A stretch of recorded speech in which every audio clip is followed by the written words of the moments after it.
কোটি টাকার গাড়ি লাখ টাকায়। হ্যাঁ, কোটি টাকার গাড়ি লাখ টাকা। আর এটাই সেই গাড়ি, একেবারে রাজকীয় জমিদারি বললেই চলে, আলফার্ড। আলফার্ড খুবই স্পেশাল গাড়ি।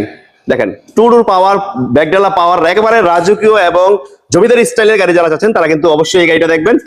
আলফার্ড একটা গাড়ি, না দেখলেই মিস করবেন। দেখেন, না দেখলেই কিন্তু মিস করবেন। অসাধারণ এই গাড়িটা, আপনারা নিতে ইনশাল্লাহ চলে আসবেন মেট্রো কার্সে। দেখেন ভাই যেমন বিমানে বসে রয়েছে, খুবই স্পেশাল। দেখেন এখানে কিন্তু সব কন্ট্রোলিং, এখানে এখানে মোবাইল রাখা যাবে, ও ল্যাপটপ রাখা যাবে, ল্যাপটপ মোবাইল রেখে তারপরে হ্যাঁ কাজ করতে। খুবই স্পেশাল একটা গাড়ি, না কিনলেই নয় ভাই। আজকে এই কোটি টাকার গাড়িটাই পাবেন কিন্তু লাখ টাকায়। তেলের গাড়ি দেখেন, খুবই স্পেশাল তেলের গাড়ি, না কিনলে মিস করবেন। এক কথায় অসাধারণ একটা গাড়ি পাচ্ছেন আলফার্ড। আর এই কোটি টাকার গাড়িটা আজকে দাম কত রাখছেন? কোটি টাকার গাড়ি রাখছে হলে গিয়া 68 লক্ষ টাকা। 68 লাখ। মডেল 17 মডেলের গাড়ি, 17 মডেল, 22 রেজিস্ট্রেশন। 22 রেজিস্ট্রেশন, মাত্র 68 লাখ। তার মানে অর্ধেক টাকায় পাচ্ছে। অর্ধেক টাকা। অর্ধেক টাকায় চাইলে লোন ক্যাশ ক্যাশ দুইভাবে নিতে পারবে। দুইভাবে নিতে পারবে।